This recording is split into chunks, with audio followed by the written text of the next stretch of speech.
Bismillahirrahmanirrahim. Alhamdulillahilladzi allamani bi ulumil ulama'il muwahhidin wal muhaqqiqin wa arsadani ila tariqin mustaqim. Wassalatu wassalamu ala sayyidil wujud wal arwah nabiyyina Muhammadin sallallahu alaihi wasallam alladzi jaa'a bisyari'ah wa tariqah wal haqiqah wal ma'rifah. Wa ala alihi wa sahbihi ajmain amma ba'du. Subhanaka la ilma lana illa ma 'allamtana innaka antal alimul hakim. La haula wa la quwwata illa billahil aliyyil azim. Malam ini kita melanjutkan pengajian kitab Bidayatul Hidayah karya Imam Ghazali. Sudah sampai bab akhir, insyaallah ya, kalau tidak ada halangan 2 kali pertemuan sudah khatam.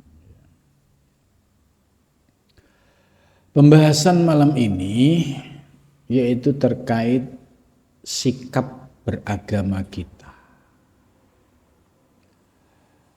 Bagaimana menurut Imam Ghazali ya, sikap beragama yang baik itu seperti apa? Karena ada kalanya orang beragama itu berlebihan, ya, sering disebut tatarruf, ya, bahkan cenderung ekstrim, tasaddud. Gitu. Ada juga yang termasuk gulu. Gulu itu ya melampaui batas, mengada-ngada. Gitu. Maka dalam hal ini Imam Ghazali memberikan jalan tengah, bahwa dalam beragama ya di antara ya ekstrim kiri dan kanan, ya, kalau kanan itu cenderung menjadi ekstremis dan radikal, ya, kalau kiri itu bisa liberal dan ateis, gitu. Maka yang tengah ini disebut wasatiyah, moderat. Gitu. Nah, ulama-ulama Indonesia, ya, termasuk ya Nahdlatul Ulama, Muhammadiyah, bahkan MUI, itu manhajnya adalah manhaj moderat atau manhaj wasatiyah. Ya, ini juga sama di Al-Azhar Mesir, ya, menggunakan istilah wasatiyatul Islam, yaitu moderasi Islam atau Islam yang moderat. Imam Ghazali juga menyampaikan hal yang sama, ya, yaitu pentingnya sikap moderat di dalam agama. Beliau, Imam Ghazali, menjelaskan, wakun, dan jadilah dirimu fi jami'i umurika, dalam segala urusanmu, fi awsatiha, ya, di dalam pertengahannya umur, maksudnya hendaklah kalian menjadi pribadi yang moderat, yang wasatiyah, yang tengah-tengah. Artinya tidak tasyaddudi, yaitu ekstrim, dan juga tidak liberal. Liberal itu bebas nilai. Ya, orang liberal itu menggunakan akalnya. Wahyu posisinya di bawah akal. Ini juga berbahaya di dalam beragama. Sebaliknya yang tasyaddudi, ya, yang ekstrim ini juga berbahaya juga. Memahami ayat secara tekstual, ya. Ketika ada ayat menggunakan waktulu, ya, bunuhlah, dipahami secara zahir, ya, dianggap perintah membunuh. Maka dua sisi, ya, yang disebut dengan, ya, ekstrim kanan dan kiri, ya, ini menjadi problem, ya, baik di, ya, tingkat nasional maupun dunia internasional. Karena dua sisi ini, ya, sama-sama mendatangkan keresahan. Imam Ghazali sudah menyampaikan dalam segala hal, ya, termasuk dalam beragama, ambillah sikap yang wasatiyah, yang tengah-tengah. Fakula turfai qasdil umur damimun. Lah, sisi kiri dan kanan dari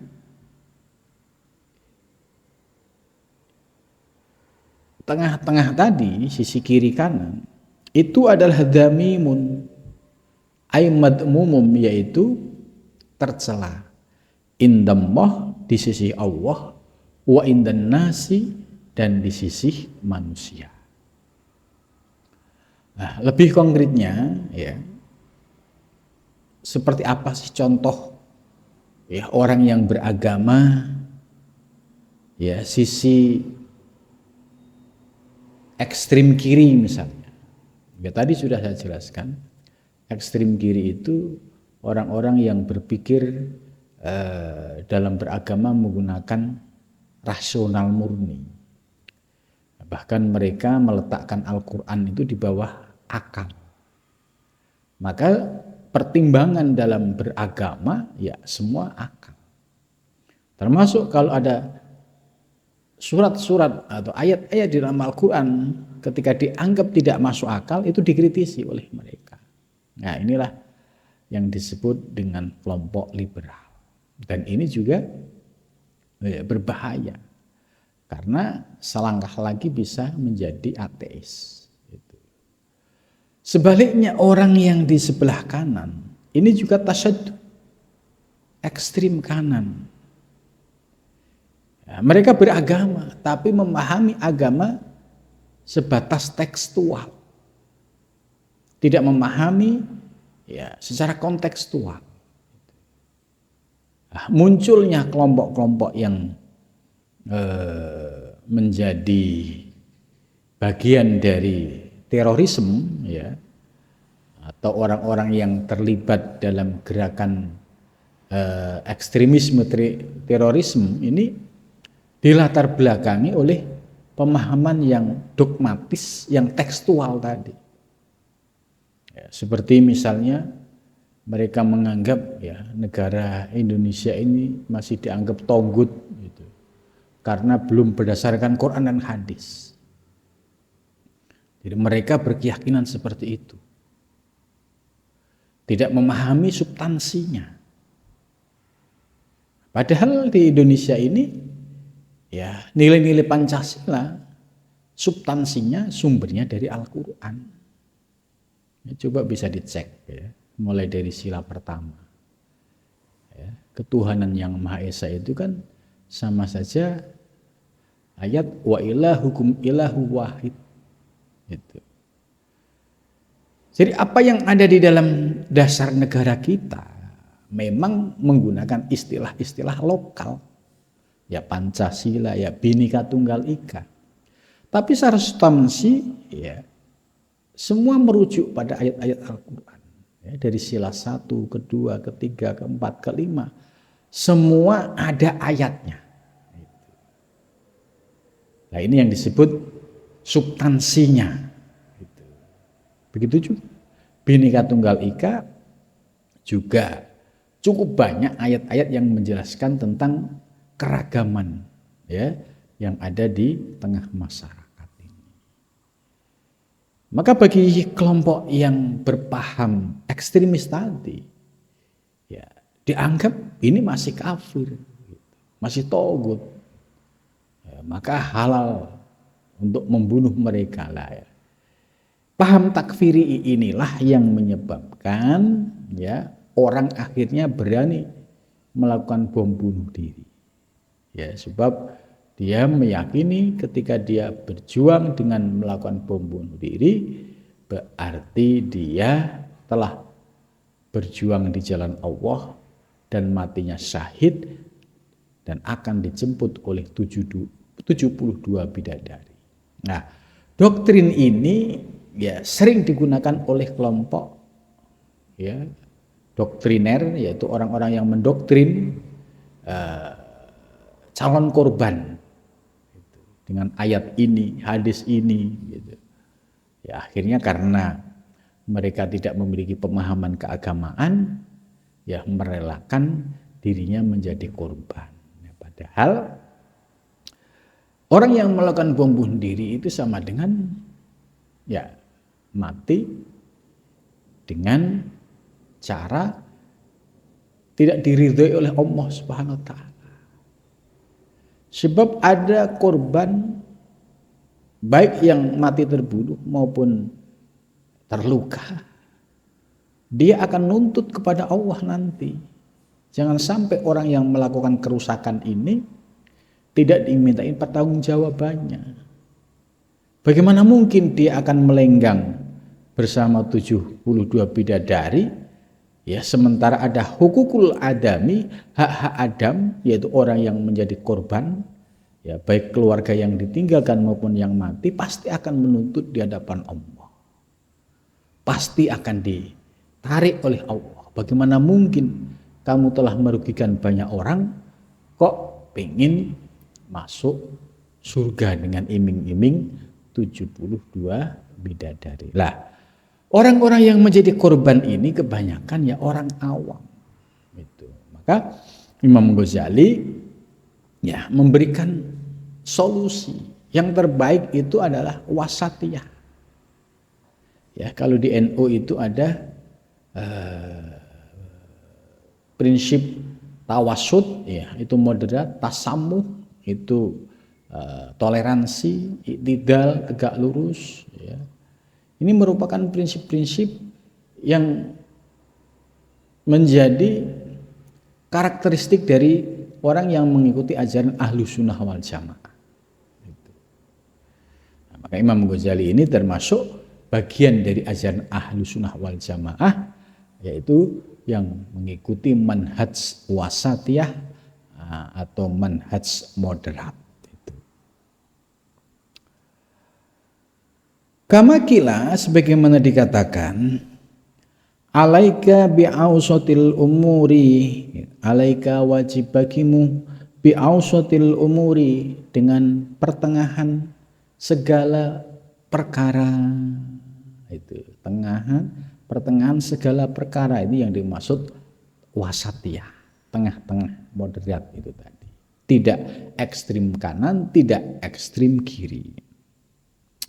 Fa innaha, maka sesungguhnya wasatiyah, thoriqun itu jalan, ila nahji syirati, menuju yaitu jalan yang lurus, qawimun yang lempeng.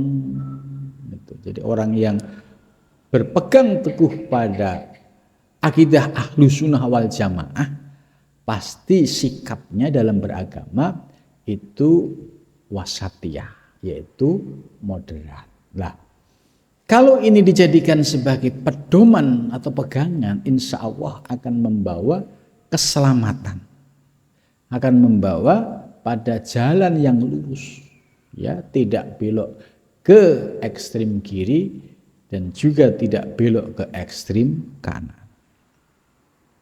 Wala taku fiha, dan janganlah kamu menjadi ya, fiha di dalamnya, di dalam segala umur, mufriton, yaitu berlebihan, melampaui batas. Itu melampaui batas itu ya maksudnya ya seperti paham takfiri, ya itu orang yang memiliki paham takfiri ini sangat ngeri sekali. Ya, orang yang di luar kelompok dia itu dianggap kafir. Ini ada kelompok-kelompok kecil yang menganggap selain kelompok dia itu adalah kafir, itu ada dan nyata. Maka kelompok ini berbahaya. Sebab konsekuensi ketika dia menuduh sesama muslim kafir, itu kemudian efek berikutnya apa? Halal darahnya. Jadi boleh dibunuh.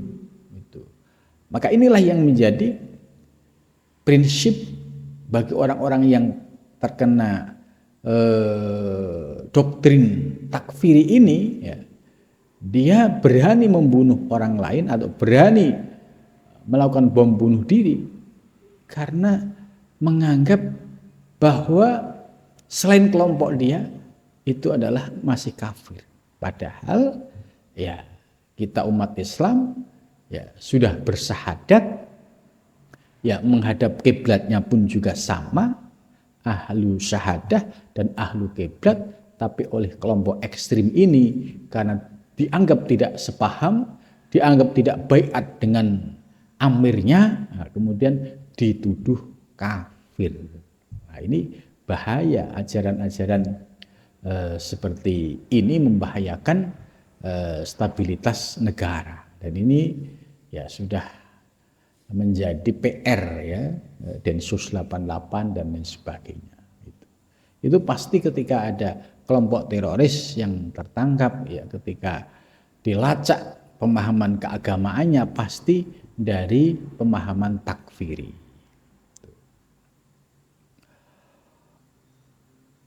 Au mufarroton atau bitasdidir ra, ya, yaitu kurang gitu.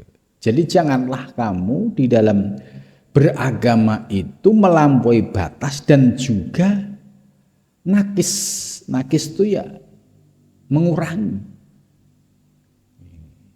Jadi berlebihan nggak boleh, mengurangi juga nggak boleh. Itu maka sebaiknya ya jalan tengahnya ya wasatiyatul Islam itu. Fa innakilah halul umuri damimun, karena sesungguhnya keduanya mufarrid dan mufarrad ya, yaitu keadaan sebuah perkara damimun itu hina, itu tercela itu. Jadi sikap yang berlebihan dan mengurangi ya dari ajaran Islam yang seutuhnya ini damim, ini tercela itu. Qala Rasulullah sallallahu alaihi wasallam, ya, ini dasarnya. Dasarnya adalah hadis Rasul yang berbunyi khairul umuri awsatuha. Khairul umuri bermula sebaik-baik perkara, awsatuha yaitu pertengahan umur. Itu. Jadi maksudnya beragamalah yang moderat, yang tengah-tengah, ya, bukan ekstrim kiri dan bukan pula ekstrim kanan. Itu. Wala tangdur, dan janganlah kamu melihat fi'at faika, yaitu melihat sisi kiri kananmu, ya, yaminan wasimalan. Ini maksudnya, wahai para salik, ya, setelah kita bisa bersikap dengan wasatiyatul Islam tadi, beragama yang moderat tadi, yang berikutnya janganlah kamu menoleh ke kiri, menoleh ke kanan. Sebab dengan menoleh ke kiri, menoleh ke kanan, itu akan mengganggu fokus perjalananmu menuju Allah. Ketika melihat ke kanan, ya, misalnya melihat kemewahan duniawi. Ya, ketika hatinya kemudian merana, menginginkan sesuatu yang sifatnya duniawi, tapi belum tercapai, akhirnya muncul ya semangat yang turun untuk beribadah menuju Allah Subhanahu wa taala. Apalagi kemudian muncul pemikiran, ya, saya sudah sholat 5 waktu, sudah zikir, tapi kok masih begini-begini saja. Sementara orang lain nggak pernah sholat, nggak pernah zikir, kok sukses. Nah ini efek kalau menoleh kiri dan kanan. Akhirnya kena impact, kena dampak negatifnya. Kalau gitu, lah ngapain sholat gitu kan? Nah, sikap yang demikian ini sebagai dampak negatif kalau kita suka menoleh kiri dan kanan. Kurang fokus maju ke depan ya menuju Allah Subhanahu wa taala. Dan dampaknya apa? Pasti dia akan berhenti dari perjalanan menuju Allah. Pasti dia akan lemah semangatnya menuju Allah. Karena apa? Terseret oleh pandangan kiri dan kanan, padahal ini hanya bersifat imajinatif, fata morgana. Itu dikira ya orang yang nampaknya kaya itu bahagia lahir batin, belum tentu.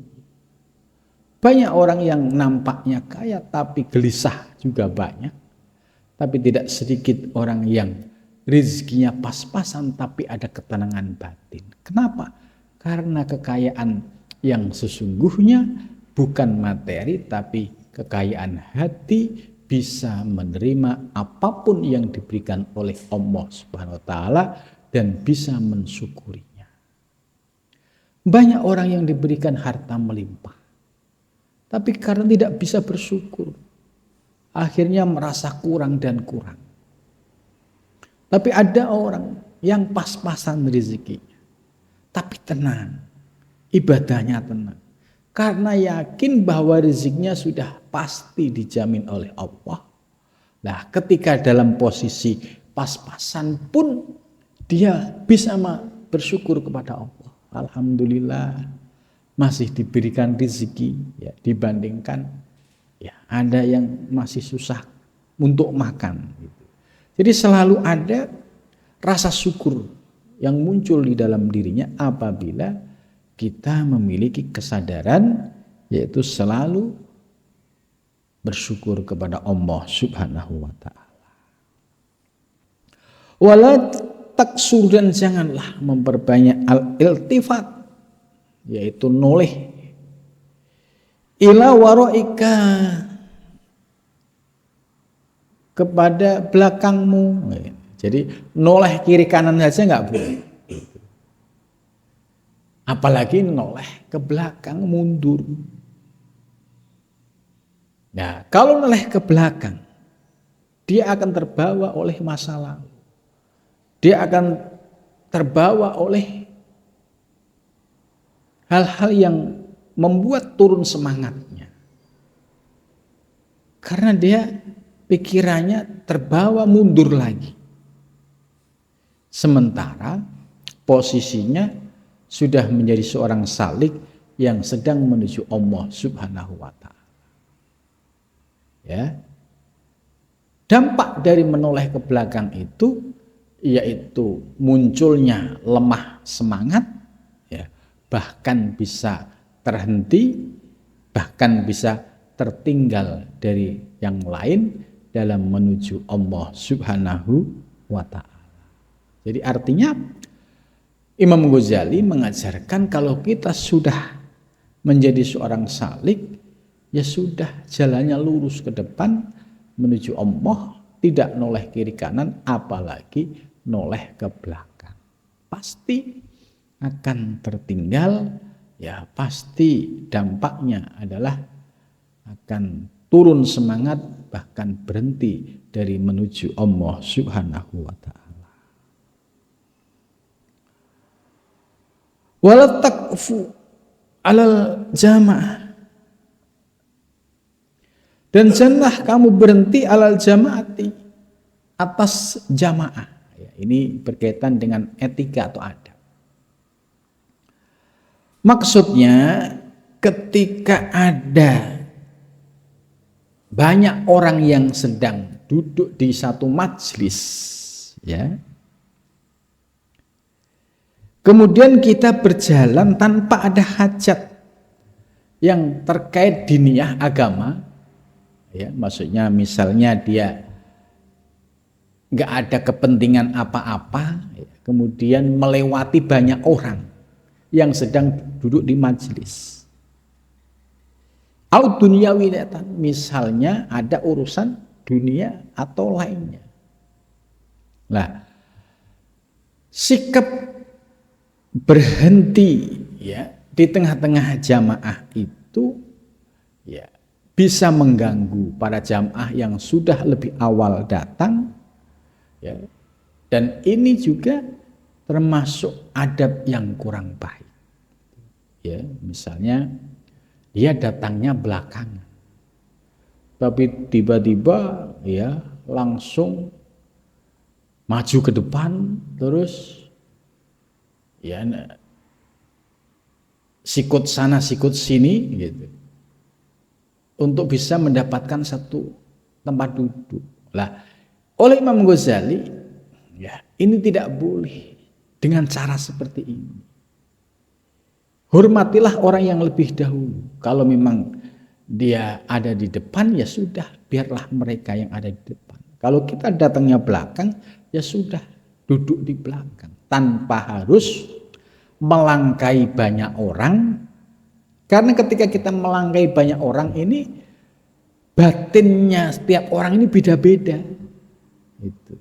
Ada yang tidak ada masalah, tapi ada juga yang tersinggung, ada juga yang gremeng, ada juga, oh ini orang kok nggak ada pikirannya, oh ini orang kok nggak ada kepekaannya, masa dia datang belakang masih ngotot pengen ke depan.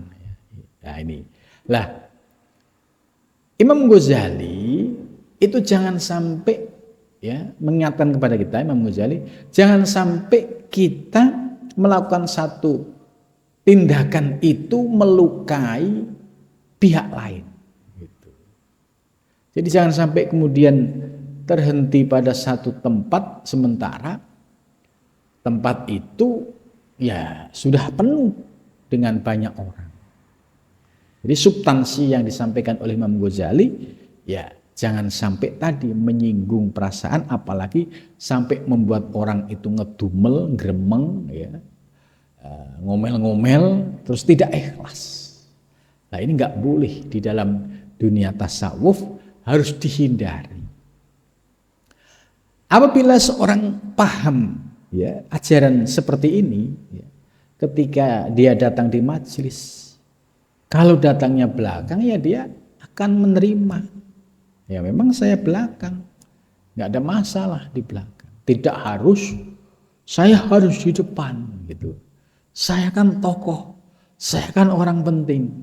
Ini. Akhirnya tempat duduk yang sudah ditempati oleh orang lain, akhirnya digeser. Lah khawatir pada saat geser ini ada ketersinggungan. Nah ini yang dihindari. Ini termasuk bagian dari adab yang diajarkan oleh Imam Ghazali. Wa idza jalasta, dan ketika kamu duduk ma'an nasi serta manusia, fala tastaufat, maka jangan kamu angkat kakimu, ya, dengan digoyang-goyangkan. Jadi kakinya sudah diangkat kemudian digoyang-goyang. Ini menurut Imam Ghazali juga tidak diperkenalkan seperti itu. Maksudnya kalau bahasa kita duduk di satu majelis, ya, kemudian kakinya diselonjorin terus sambil digerak-gerakkan. atau ya duduk kemudian dia sambil jongkok ya, kemudian dengan gerakan yang tidak bisa diam.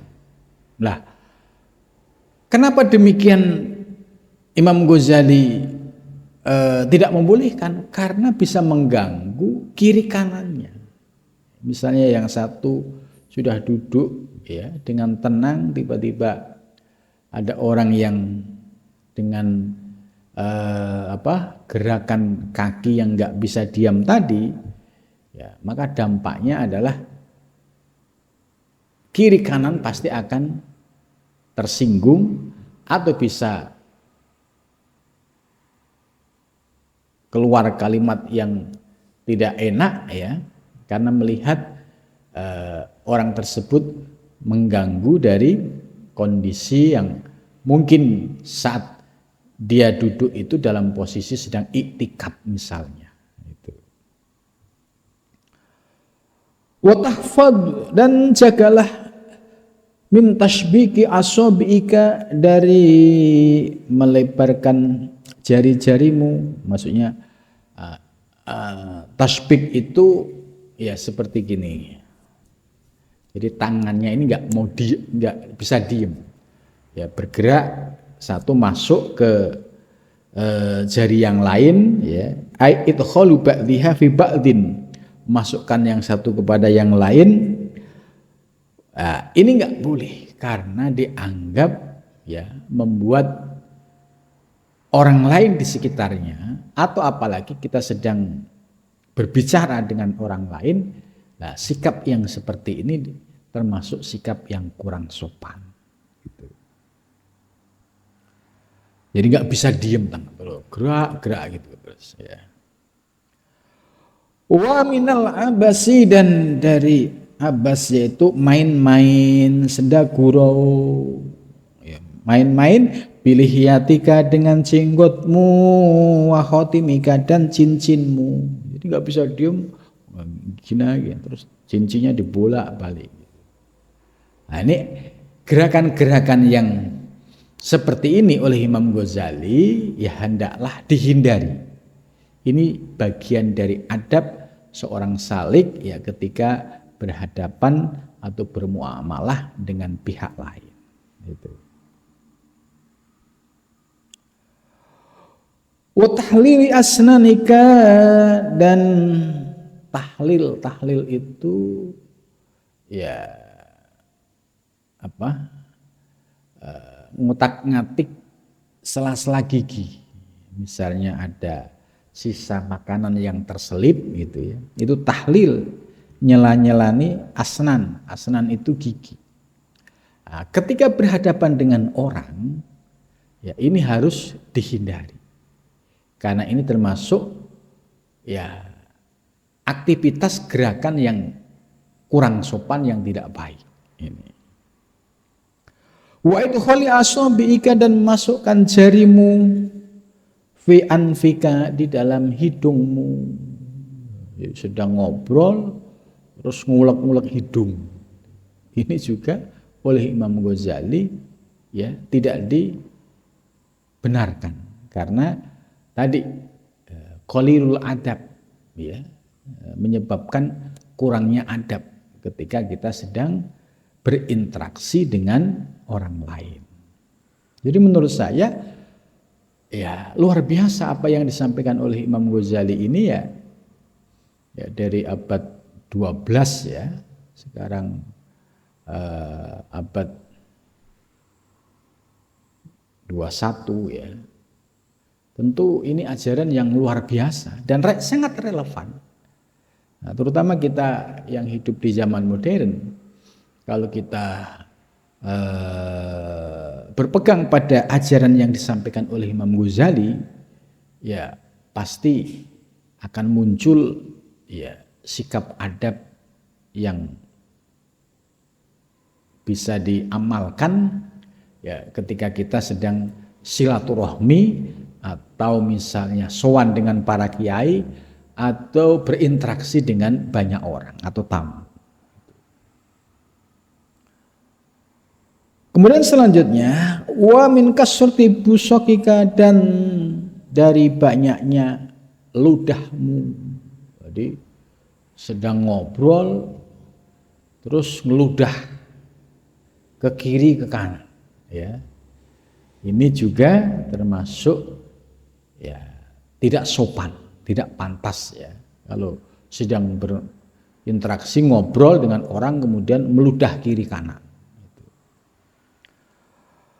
Watahumika, dan mengeluarkan dahak, ya, gitu. Terus mengeluarkan dahak. Wahya ma yahruju minal halqi min makhrajil kha, yaitu sesuatu yang keluar dari tenggorokan. Wa ma yahrujul khaysum inda tanahnu, yaitu yang keluar dari janur hidung ya ketika dia sedang ya, batuk itu ya. Itu kan kita kan juga sering batuk kemudian keluar riak, itu yang disebut riak. Riak keluar dahak ya, kalau bahasa Indonesia dahak. Nah, ini ketika kita sedang berinteraksi dengan banyak orang, dengan tamu, ya jangan ini dilakukan, karena ini termasuk tindakan yang qalilul adab. Nah, kemudian bagaimana? Ya keluar sebentar atau nyari tempat yang sekiranya tidak mengganggu atau tidak dilihat oleh orang lain.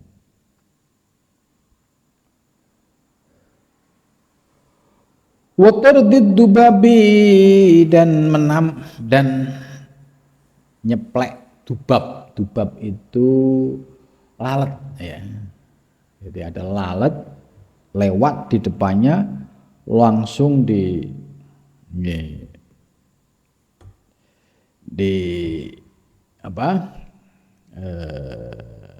pakai diceplek itu ya bahasanya, anwajhika, dari mukamu. Jadi pas lewat di depan muka terus pelak gitu. Nah, di depan orang ini termasuk qalilul adab itu. Wa kasratit tamattu, dan banyaknya tamattu itu ngolet ya, ngolet kiri kanan itu di depan tamu, di depan orang, kemudian ngolet kiri kanan itu. Ini juga tidak dianjurkan dan ini termasuk qalilul adab. Wa tasya'ubu fi wujunas, dan ya tasya'ub itu angop ya, wah gitu kan, fi wujunas, di hadapan manusia, di hadapan orang lain. Ini juga termasuk qalilul adab. Wal yakun, dan hendaklah majlisuka, majlismu, hadian, dalam keadaan tenang. Jadi duduk ya dengan tenang. Wa hadisuka manduman, dan omonganmu, pembicaraanmu, manduman itu tertata. Jadi maksudnya kalau kita sowan ke kiai ya, poin-poin yang akan kita sampaikan itu sudah tersusun rapi. Ya, biasanya sepindah silaturahmi, kedua hajat A, B, C, D gitu. Jadi bukan menyampaikan kalimat yang diulang-ulang ya, kemudian bulet gitu. Nah, ini menurut Imam Ghazali juga tidak diperkenankan gitu. Wa hadisuka manduman, jadi omongannya itu tertata rapi ya, urut-urutannya itu tertata rapi, bukan omongan yang diulang-ulang, tidak tertata, wong sudah disampaikan lagi, muter itu lagi gitu. Murattaban wasgi, dan dengarkanlah ya. Jadi kalau partner kita itu sedang bicara, dengarkan, perhatikan betul ya. Jangan sampai mata kita tengok kanan, tengok kiri, ya, tidak mendengarkan, nah, itu bisa menyinggung orang yang kita ajak bicara. Wa asgi, itu maksudnya ya perhatikan, ilal kalamil hasani, kepada pembicaraan yang baik. Mimman hadasaka, dari orang yang berbicara denganmu, min ghairi idhari ta'ajjubin, tanpa menampakkan ya, keheranan terhadap dirinya sendiri. Jadi maksudnya ya mendengarkan ucapan orang yang di hadapan kita dengan baik, kemudian tanpa menampakkan ta'ajub, ujub terhadap dirinya sendiri. Itu maksudnya ketika kita bicara dengan orang lain, janganlah menyampaikan hal-hal yang terkait dengan sifat ujub kita, ya, kagum terhadap dirinya, ya, dirinya merasa hebat, dirinya ini punya prestasi ini itu. Nah, ini nggak boleh ketika kita sedang bertamu atau sowan atau kita silaturahmi itu.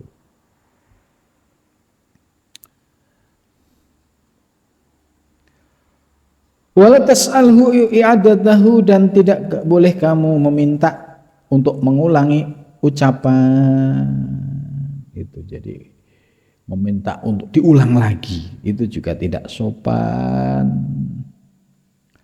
Waskut, dan diamlah, anil madohik, ya, dari segala hal yang membuat tertawa. Jadi bisa menahan diri untuk tidak tertawa ngakak gitu. Misalnya ada sesuatu yang membuat kita harus tertawa, ya senyum biasa saja, tidak sampai ngakak. Ngakak itu ya tawa yang berlebihan gitu. Wal hikayati, dan juga terkait hal-hal yang bersifat cerita.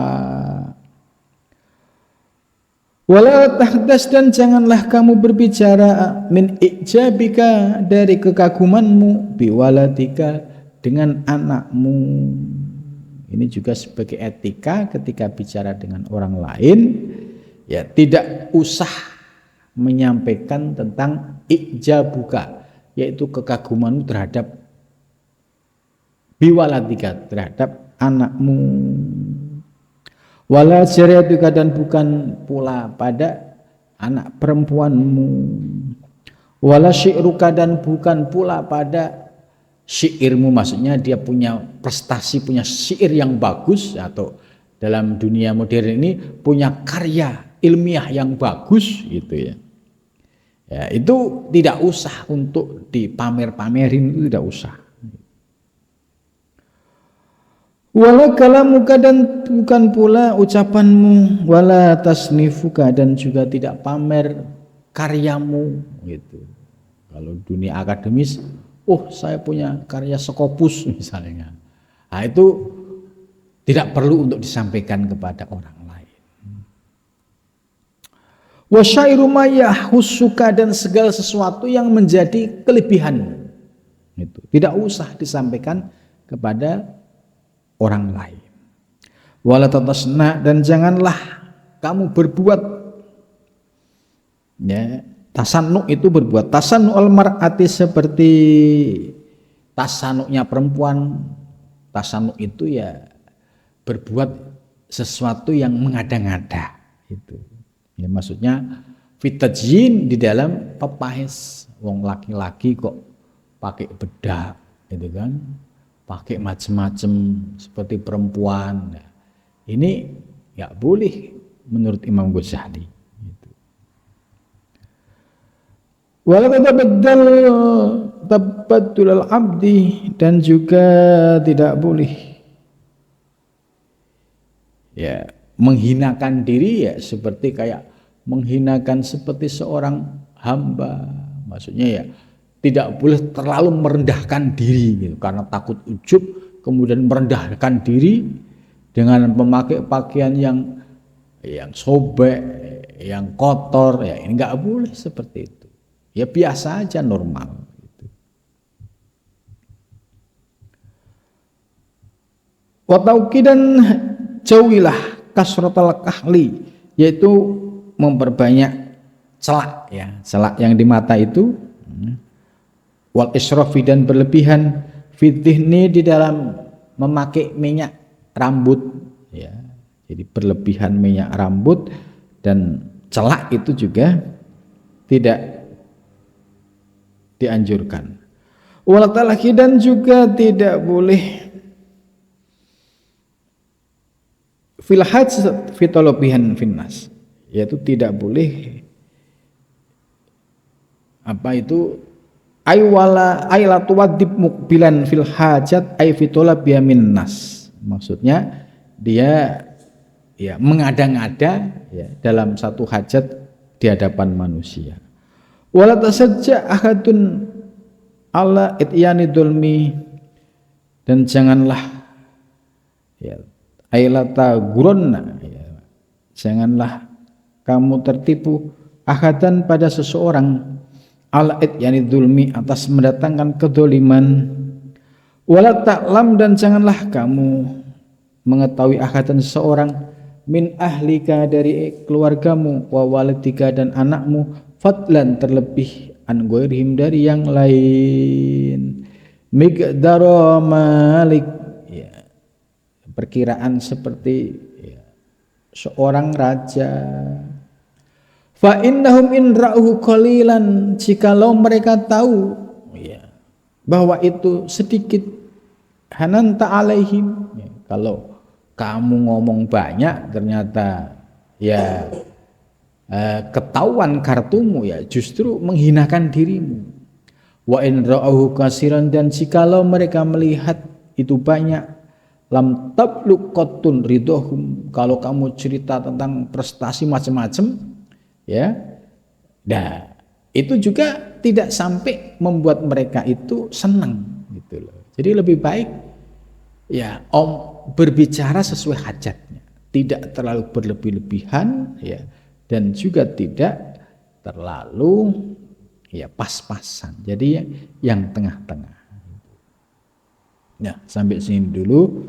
Wallahu a'lam bishawab. Insyaallah tinggal sekali pertemuan sudah hatam kitab Bidayatul Hidayah. Dari penjelasan tadi ya dapat kita pahami bahwa Imam Ghazali memang luar biasa ya, yang mengajarkan akhlak dan adab yang ya ini seringkali kalau kita lihat menjadi akhlaknya para kiai yang mereka ya sudah ngaji kitab-kitab tasawuf, itu nampak sekali akhlak ya, ketika ilmu ini diamalkan itu ekspresi nampak seperti ya bidayah berjalan itu. Ya saya pernah mendengar ya, ada seorang ulama besar gitu. Kemudian ulama tersebut memberikan sifat kepada salah satu ulama lain ya. Beliau menyatakan bahwa beliau ini ihya berjalan. Jadi memberikan apresiasi ya bahwa ulama tersebut itu ihya berjalan. Artinya apa? Ajaran-ajaran yang terkandung di dalam ihya itu benar-benar diamalkan, ya, benar-benar diamalkan. Dan ini menjadi ya teladan bagi kita. Ya, satu saat ya saya membersamai beliau ya, ini ulama dari luar negeri yang disebut dengan ihya berjalan tadi ya. Saya menyaksikan sendiri gitu bagaimana beliau menjaga waktu sholat dengan berjamaah. Itu tidak mau menyerah ya ketika posisinya di sebuah hotel. Kemudian dia lihat di sekitar hotel itu ada masjid. Beliau ini pasti akan datang sholat berjamaah di masjid. Padahal belum tahu tempatnya. Nah ini menunjukkan bahwa ikhtiarnya beliau luar biasa. Begitu juga ketika ada hal-hal yang dijelaskan di dalam Ihya itu berbau kemaksiatan, beliau juga sangat nampak menjaga diri. Nah, inilah yang disebut dengan istilah Ihya berjalan. Nah, kita sebagai salik yang masih pemula tentu bertahap. Setelah kita memahami ilmu yang disampaikan oleh Imam Ghazali, kemudian ilmu itu masuk, kita pahami, terus setelah itu berproses, kita sedikit-sedikit mengamalkan apa yang diingatkan, apa yang dilarang oleh Imam Ghazali, kita mulai praktekkan. Oh, ini ternyata sekalipun ini bukan perkara yang haram, cuma ini menunjukkan kelas adab seseorang itu. Maka ketika diamalkan apa yang disampaikan oleh Imam Ghazali tadi, menunjukkan adab akhlak seseorang itu benar-benar akhlak yang sempurna. Tentu apa yang disampaikan Imam Ghazali ini tidak jauh dari akhlak yang diajarkan oleh baginda Rasulullah Shallallahu Alaihi Wasallam. Mudah-mudahan dengan pencerahan ilmu ini kita punya gambaran, paling tidak kita bisa sedikit demi sedikit mengamalkan. Kita lanjutkan dengan zikir ilahi anta maqsudi wa ridhaka madlubi adini mahabbataka wa ma'rifatika afdalu dzikri fa'lam annahu la ilaha illallah la ilaha illallah la ilaha illallah la ilaha illallah la ilaha illallah la ilaha illallah la ilaha illallah la ilaha illallah la ilaha illallah la ilaha illallah la ilaha La ilaha illallah La ilaha illallah La ilaha illallah La ilaha illallah La ilaha illallah La ilaha illallah La ilaha illallah La ilaha illallah La ilaha illallah La ilaha illallah La ilaha illallah La ilaha illallah La ilaha